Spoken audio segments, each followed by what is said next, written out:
Hello everyone. आज हम बात करते हैं बीएससी फर्स्ट सेमेस्टर में डिफरेंशियल कैलकुलस के अंदर सीक्वेंस पर। और ये जो भी सिलेबस में पढ़ा रहा हूँ ये डीयू यूनिवर्सिटी और इनसे एफिलिएटेड जितने भी कॉलेज हैं उन सभी के लिए है। बट अगर आप किसी भी यूनिवर्सिटी से हैं और ये सिलेबस या ये चैप्टर मैच करता है तो उन सब की स्टडी आप यहाँ से कर सकते हैं, क्योंकि जो भी चीजें यहाँ पे हम डिस्कस करेंगे बिल्कुल बेसिक डिस्कस करेंगे। ओके, तो डिफरेंशियल कैलकुलस में हम बात करेंगे सीक्वेंस की। तो सीक्वेंस की शुरुआत करने से पहले आपको मैं बता दूं कि फंक्शन का थोड़ा बहुत आइडिया होना चाहिए। अगर आपको फंक्शन का थोड़ा बहुत भी आइडिया है तो आप सीक्वेंस को बहुत आसानी से समझ सकते हैं। ओके, तो यहाँ पे हम फंक्शन से शुरुआत करेंगे। ओके, फंक्शन में हम पूरा डिटेल में नहीं जाएंगे, हम केवल उन्हीं टॉपिक के ऊपर डिस्कस करेंगे जिससे कि आप सीक्वेंस को आसानी से समझ सकें। ओके, तो हम बात करते हैं फंक्शन। फंक्शन क्या होता है? आपने क्लास 11th 12th में भी फंक्शन पढ़ा होगा, बट अगर वहां पे नहीं समझ में आया यहाँ जरूर समझ में आएगा। ओके, फंक्शन क्या होता है? ओके, फंक्शन क्या होता है? अगर ए और बी दो नॉन एम्प्टी सेट हो, ओके, दो नॉन एम्प्टी सेट हो, तो फंक्शन जो होता है एक स्पेशल टाइप का रिलेशन होता है जहां पे सेट ए का हर एक एलिमेंट सेट बी के यूनिक एलिमेंट से कनेक्ट होता है। राइट, अगर ऐसा है तो हम बोलेंगे क्या? एफ ए से बी में एक फंक्शन है। ओके, अब सेट ए का हर एक एलिमेंट सेट बी के एलिमेंट से कैसे कनेक्ट होगा? तो इसके लिए हम एक रूल डिफाइन करते हैं। क्या? y equal F of x for every x belong to set A and y equal f of x belong to set B। Okay, इस रूल के अकॉर्डिंग जो है सेट A का हर एक एलिमेंट सेट B के एलिमेंट से connect होता है। राइट, इसके अकॉर्डिंग। ओके, कैसे? यहाँ पे हमने क्या लिखा हुआ है? For every x belong to set A, यानी जो भी आपको x लेना है, राइट, जो भी आपको x लेना है वो कहां से लेना है? A से लेना है। राइट, यहां से आप x लेंगे, इसमें आप ले जाके रखेंगे, राइट, तो इसके करस्पॉन्डिंग आपको y मिलेगा जो सेट B के अंदर होगा। ओके, और ये जो भी y होगा वो यूनिक होगा। मतलब यूनिक मतलब क्या हुआ कि एक x की आपको एक ही y मिलेगी। ऐसा नहीं हो सकता कि एक x की दो y मिल जाए। ओके, इस चीज को आप वेन डायग्राम से आसानी से समझ सकते हैं। जैसे मान लीजिए कि ये हो गया आपका सेट ए और ये हो गया आपका सेट बी। सेट ए में एलिमेंट हो गया x1 x2 x3, इसमें हो गया y1 y2 y3। राइट, मान लीजिए सेट ए से आपने x1 उठाया, यहां पे आप ले जाके रखें, इससे करस्पॉन्डिंग आपको y कुछ भी मिल सकता है। ओके, तो हम मान लेते हैं हमें y2 पे ये गया, राइट, y2 मिल गया। मैंने y कुछ भी हो सकता है, वो कहां पे होगा? इस सेट बी में होगा। तो मान लेते हैं x1 कनेक्ट हो गया y2 से, x2 हो गया y1 से, x3 हो गया y3 से। आप देख सकते हैं एक x की एक ही y मिल रही है। राइट, मतलब कोई भी एलिमेंट सेट ए का कोई एलिमेंट छूटना नहीं चाहिए और एक x की एक y मिलनी चाहिए। राइट, अगर ऐसा है तो फंक्शन होगा वो। ओके, तो यहाँ पे आप देख सकते हैं ऐसा है तो हम कहेंगे क्या? f जो है a से b में एक फंक्शन है। राइट, f a से b में एक फंक्शन है। एक और एग्जांपल ले लेते हैं, हम कई सारा एग्जांपल लेके आपको समझाने का प्रयास करेंगे। राइट, एग्जांपल नंबर 2, मान लीजिए ये हो गया एक सेट ए, ये हो गया सेट बी। राइट, इसमें एलिमेंट हो गया x1 x2 x3 y1 y2 y3। Okay, मान लीजिए x1 y1 पे गया, x2 भी y1 पे, राइट, और ये हो गया आपका x3 y3। क्या ये फंक्शन है? तो बिल्कुल फंक्शन है। कंडीशन x के लिए हमने क्या बोला कि जो है जो भी यानी एक x की एक y मिलनी चाहिए। मैंने बस इतना बोल रखा है। राइट, यानी एक x की दो y नहीं मिलना चाहिए। तो यहाँ पे आप देख सकते हैं x1 कनेक्ट हुआ y1 से, x2 भी कनेक्ट हुआ y1 से, अलग अलग दोनों x है बट ये एक ही है। ओके, ऐसा हो सकता है, ऐसा हो सकता है, एक x के दो y कभी नहीं मिलनी चाहिए, राइट। तो ये क्या है, ये भी क्या है, f जो है a से b में एक फंक्शन होगा, राइट, f a से b में फंक्शन होगा। लेकिन वहीं पर अगर हम ऐसा एग्जांपल ले लेते हैं, मान लीजिए हो गया a, ये हो गया b, ये x1 x2 x3 y1 y2 y3, right, ये हो गया इस पर, राइट, और ये हो गया इस पे, राइट, यानी x2 y2 x1 y2 से भी कनेक्ट हो गया, ये भी आप ले लीजिए, कुछ ऐसे हो गया, राइट। ओके, तो क्या ये फंक्शन है? आप देख सकते हैं एक x की 2y मिल रहा है, ये फंक्शन नहीं है, राइट। यानी यहां पे क्या है कि ये फंक्शन नहीं है। ओके, तो आई होप कि ये चीज आपको समझ में आया होगा। ओके, अब थोड़ा सा हम और आगे बढ़ते हैं, देखिए ध्यान से। फंक्शन जो है कि एक सेट भी है, राइट, तो आप इस चीज को ऐसे भी बोल सकते हैं, f equal x comma y such that for every x belong to set a y belong to y equal f of x belong to b। आप ऐसे भी बोल सकते हैं, राइट। जैसे यहाँ पे कहने का मतलब क्या हुआ, देखिए यहाँ पे आप लिख सकते हैं f इक्वल x1 x1 कामा ये क्या हो जाएगा y2, यानी x1 किससे कनेक्ट है, y2 से, राइट। अच्छा, एक चीज और आप ये भी कह सकते हैं x1 की इमेज क्या है, y2 है, तो इस चीज को आप ऐसे भी लिख सकते हैं, राइट। यहाँ पे क्या है x2 कामा y1 आप लिख सकते हैं, x2 कामा y1, राइट। अब क्या लिख सकते हैं x3 कामा y3, नीचे लिख सकते हैं, ठीक है। चलिए, ये कुछ ऐसा हो गया, राइट। यही चीज आप इसके लिए भी बोल सकते हैं। ओके, अच्छा, थोड़ा सा और आगे बढ़ते हैं। जैसे कि हमने क्या कहा, x1 की इमेज क्या है, y2 है, तो आप इसको बोल सकते हैं image of x1 equal to क्या, y2, right. Image of x2, right. IM लिखने का मतलब इमेज ऑफ x1, आप समझ लीजिएगा, इमेज माने प्रतिबिंब होता है, राइट। और x2 की इमेज क्या है, y1। Image of x3, image of x3 क्या है, y3। अच्छा, उल्टा कैसे बोलेंगे आप, उल्टा जैसे y1 किससे कनेक्ट हो रहा है, मतलब x2 से, तो y1 की प्री इमेज बोलेंगे x2, राइट। तो इस बात को हम ऐसे लिख रहे हैं, आप समझिएगा, pre image of y1, pre image of y1 क्या है, x2, pre image of y2 कितना है, x1, प्री इमेज ऑफ जो y3 कितना है, y3 कितना है, x3, राइट। ये चीज हो गया। ओके, तो इतना चीज फंक्शन में आपको समझ में आया, बिल्कुल समझ में आया होगा। ओके, अब हम बात करते हैं फंक्शन का डोमेन, कोडोमेन और रेंज के ऊपर। ओके, तो ध्यान से समझिएगा, डोमेन, कोडोमेन। अच्छा, बहुत से बच्चे जो है यूपी बोर्ड के भी होंगे, हिंदी मीडियम वाले, तो उनको थोड़ा सा डाउट हो सकता है। ओके, तो डोमेन का मतलब क्या होता है, प्रांत, कोडोमेन का मतलब सहप्रांत, और रेंज का मतलब परिसर होता है, राइट। तो हिंदी भी थोड़ा बहुत समझते चलिएगा। ओके, तो डोमेन क्या होता है, ध्यान से समझिएगा, f such that A tends to B में, f such that A tends to B में, राइट।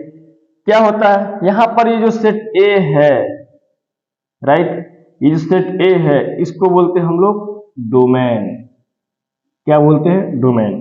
और जो सेट बी होता है, ओके, जो सेट बी होता है उसको क्या बोलते हैं हम लोग, कोडोमेन, कोडोमेन, राइट। नीचे ज्यादा तो नहीं हो रहा है ना, ठीक है, ओके, कुछ खास नहीं। Yup such that A tends to B में, ए क्या है डोमेन, बी क्या है कोडोमेन, राइट। अब रेंज को कैसे डिफाइन करेंगे? देखिए रेंज को हम कैसे डिफाइन करते हैं। रेंज क्या होता है? हम ऐसे इसको डिफाइन करते हैं, set of all images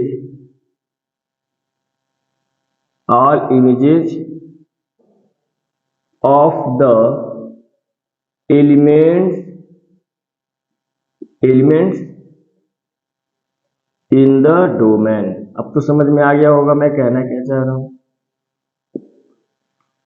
right. Set of all images of the elements in the domain, right.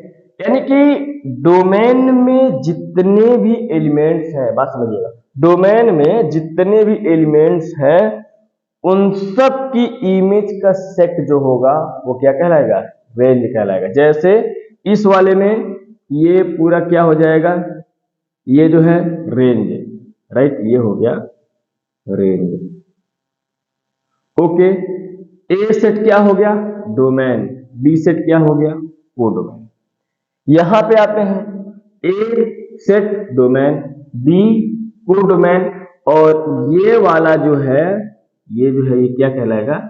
Range, right. लिखेंगे कैसे रेंज वाले सेट को? कैसे लिखेंगे? तो जैसे एग्जांपल 2 की अगर हम बात करें तो इसमें रेंज सेट को ऐसे लिखेंगे, रेंज ऑफ एफ जो भी है, ये कितना आ गया आपका?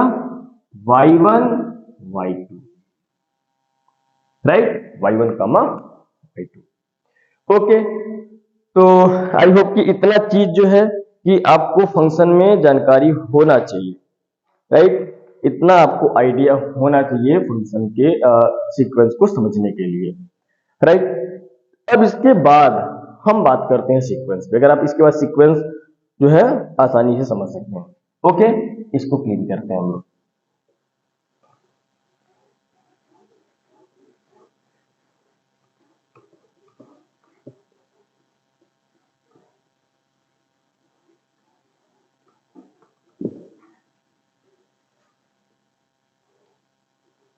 अब देखिए, अब हम बात करते हैं सीक्वेंस के ऊपर।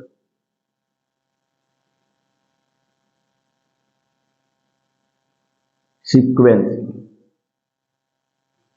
क्या होता है? यह भी एक फंक्शन होता है। सीक्वेंस क्या होता है? फंक्शन होता है जो नेचुरल नंबर से किसी नॉन एम्प्टी सेट एस पे होता है, राइट। सीक्वेंस क्या होता है? ये एक फंक्शन होता है एन से एस पर। एन क्या है? Set of natural number. S क्या है? ये कोई भी नॉन एम्प्टी सेट हो सकता है, राइट। देखिए सीक्वेंस में जो डोमेन होता है बिल्कुल फिक्स होता है, राइट। ये डोमेन है, ये बिल्कुल फिक्स है, और ये क्या है? Set of natural number. Okay, तो यहां पे अगर एक छोटा सा हम नोट लिखते हैं, हमें पढ़ना क्या है, राइट। अगर एस जो है ये आर हो जाए, आर क्या है? Set of real number, set of real number,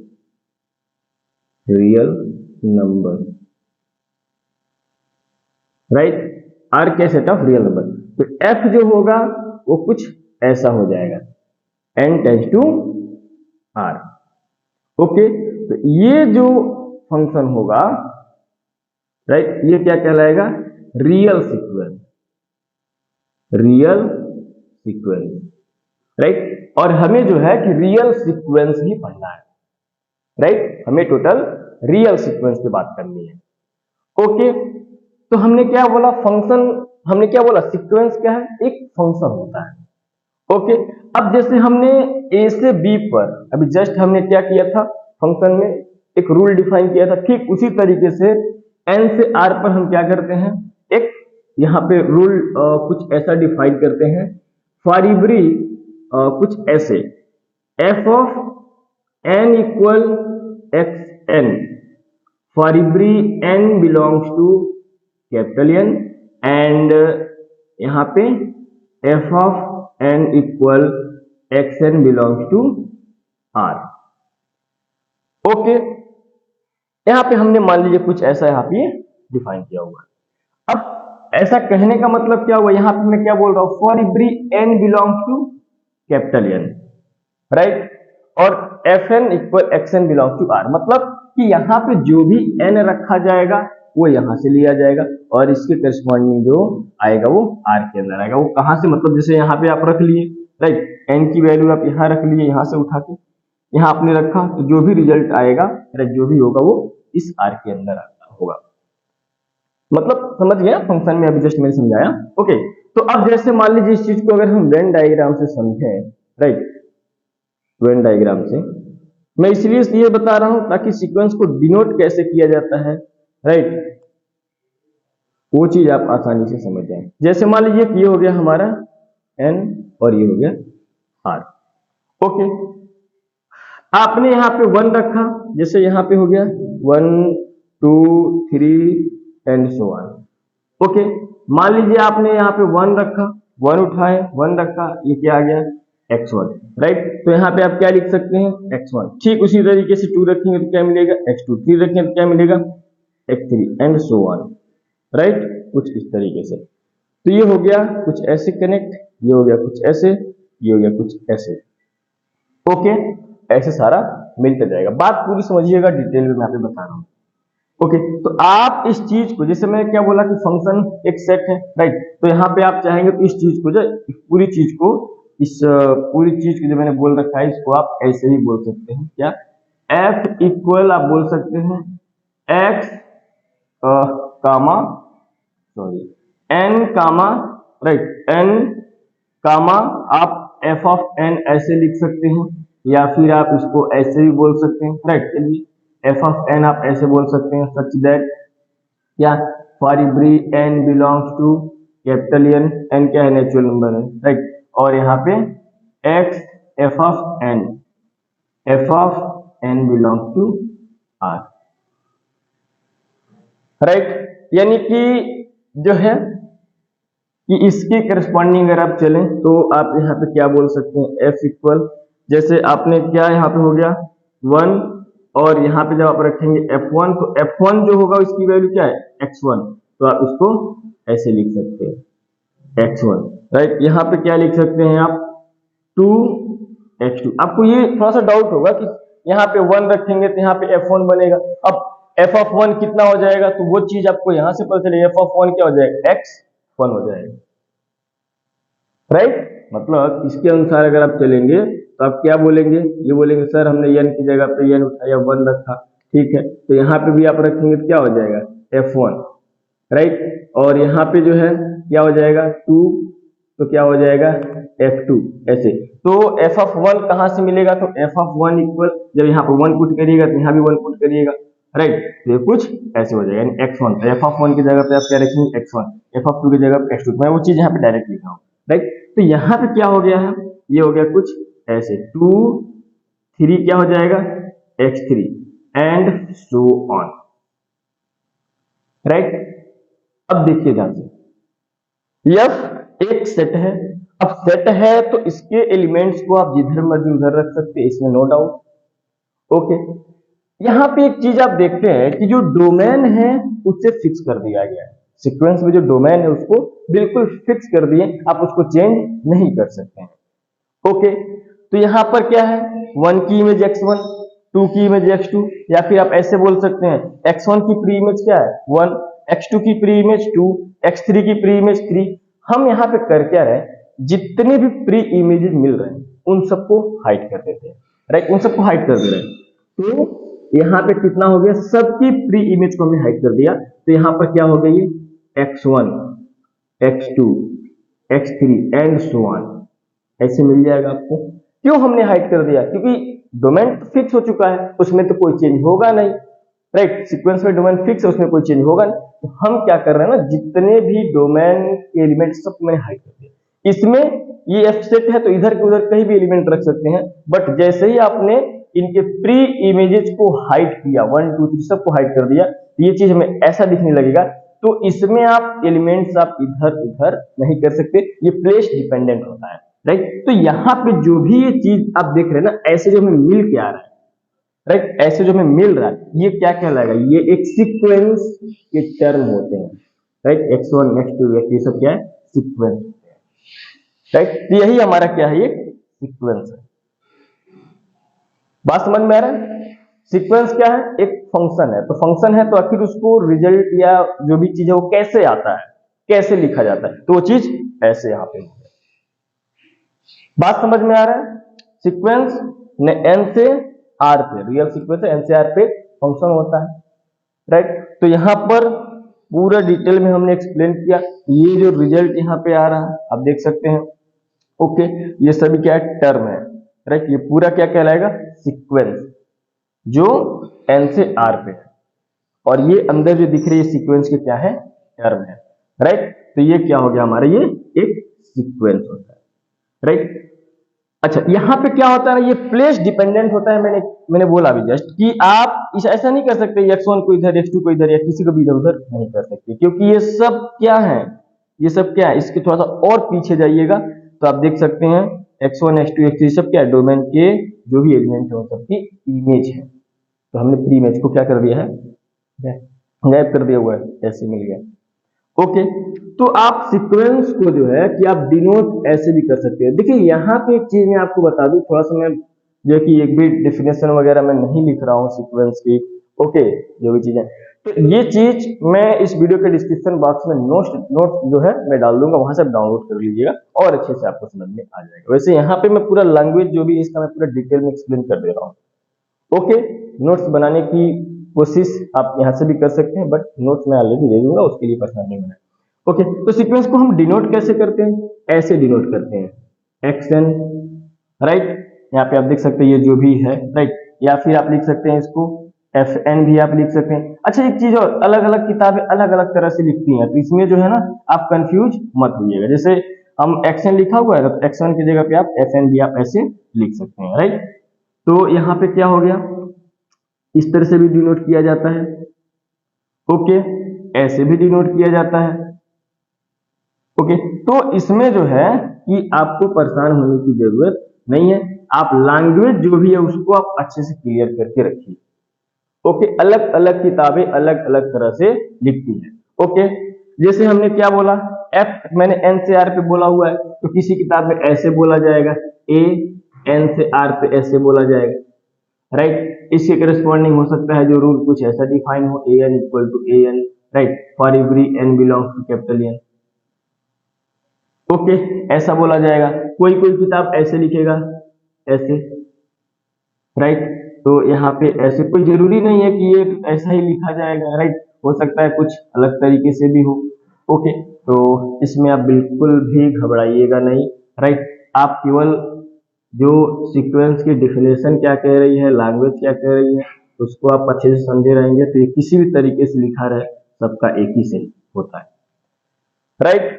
तो यहाँ पे जो है, अब जैसे मैं यहाँ पे एक एग्जांपल लेता हूँ, एक एग्जांपल, राइट। जैसे मैंने बोल दिया F of N equal to 1/n, ये आप कह सकते हैं सीक्वेंस का जनरल टर्म, राइट। यहाँ पे देखिए x1 x2 x3 and so on, ये जो भी चीज है ये सीक्वेंस के फर्स्ट सेकेंड थर्ड ये सभी टर्म्स होते हैं, राइट। इसमें जो xn मिलेगा यहाँ पे, xn क्या कहलाएगा? This is the nth term of the sequence. Now nth term of the sequence, ऐसे हम बोल सकते हैं, राइट। अब देखिए यहाँ पे fn मान लीजिए 1/n हमने लिख दिया, तो सीक्वेंस है, सीक्वेंस एक फंक्शन होता है। अब ये किस सेट से किस सेट पे है? तो नेचुरल नंबर से, सेट ऑफ नेचुरल नंबर से सेट ऑफ रियल नंबर से, ओके। ये बात आपको समझ में आ जाना चाहिए, राइट। यानी ये किस पर है? सेट ऑफ एन से सेट ऑफ आर पे, for every small N belong to capital N, right. तो सीक्वेंस में कब होगा? जब हम इसको ऐसे लिखेंगे, मान लीजिए हमने ऐसे लिख लिया, सीक्वेंस को ऐसे डिनोट करेंगे ना, ऐसे। जैसे मैंने क्या बोला, अभी एक सीक्वेंस निकल के आया है, राइट। अभी सीक्वेंस जो भी है वो किस सेट पर है? तो एन से आर पर, ओके। तो सीक्वेंस को डिनोट कैसे करेंगे? एक्सएन से, या जो भी है ऐसे, ऐसे जो भी आप डिनोट करना चाहें, ओके। तो हमने ऐसे डिनोट किया, तो इसका मतलब क्या हो गया? आप इसको ऐसे भी लिख सकते हैं, ओके। अब इसका मतलब क्या हुआ? आपने एन की जगह पे क्या लिया? 1, यहां से कितना मिलेगा? 1, 1/2, 2 आपने लिया तो 2, 3 आपने लिया तो 3 एंड सो ऑन, ऐसे आ गया ये। कोई डाउट? अच्छा, थोड़ा सा अगर आप और बैक जाए तो इसको आप ऐसे लिख सकते हैं, एफ इक्वल टू क्या, आप जैसे एन की जगह पे आपने क्या उठाया 1, राइट, ये हो गया 1। ओके, तो 1 आपने लिया तो एफ एन इक्वल टू कितना आ जाएगा, 1 आ जाएगा। आपने डोमेन से क्या उठाया 2, तो ये जो भी आएगा यहाँ पे आप 2 रखेंगे तो क्या मिलेगा 1/2, राइट। आपने यहाँ से उठाया 3 तो क्या मिलेगा 1/3, राइट, कुछ ऐसे एंड सो ऑन। ओके, तो यहाँ पे क्या है कि अब यहाँ से ये जो रिजल्ट आया है ये क्या है, सबके प्री इमेज को हमने गायब कर दिया। जो चीज मैं यहाँ पे समझा रहा हूँ उसी चीज को मैं यहाँ पे समझा रहा हूँ, सबकी प्री इमेज को मैंने क्या कर दिया, गायब कर दिया। तो गायब करेंगे तो क्या मिलेगा 1, 1/2, 1/3 एंड सो ऑन मिलेगा, राइट। तो ये एक सीक्वेंस हो गया, राइट। इन सबको मैं क्लियर करता, आपको डायरेक्ट ये वाला रिजल्ट लिखना है, ये वाला। ओके, जैसे मान लीजिए मैंने ऐसे लिख लिया एग्जाम्पल 2, मैंने ऐसे लिखा क्या, F of N equal to -1 की पावर n, राइट। तो ये सीक्वेंस कैसे डिनोट करेंगे हम इसको, अगर हम कहते हैं ये सीक्वेंस है तो डिनोट ऐसे करना पड़ेगा, राइट, ऐसे फंक्शन में है। ओके, अब हम कहते हैं कि ये सीक्वेंस है तो ऐसे डिनोट करना पड़ेगा, या फिर इसको आप ऐसे भी कर सकते हैं, राइट। कोई जरूरी नहीं है कि आप कर्ली ब्रेसेस ही लगाएं, ऐसे भी लगा सकते हैं इसको। ओके, ऐसे भी हो गया। यहाँ पे कितना हो गया, आप n कहां से रखेंगे, तो set of natural number fix है, लिखा रहे या ना लिखा आपको आइडिया होना चाहिए। तो क्या हो जाएगा -1, 2 आप लेंगे तो +1, 3 आप लेंगे, n की जगह पे 3 लेंगे तो भाई यानी हर ऑड नंबर पे -1 इवन +1, राइट, ऐसे आ जाएगा, ऐसे हो गया। ओके, तो आई होप कि ये जो भी बेसिक चीजें थी आपको समझ में आ गया होगा, राइट, समझ में आ गया होगा।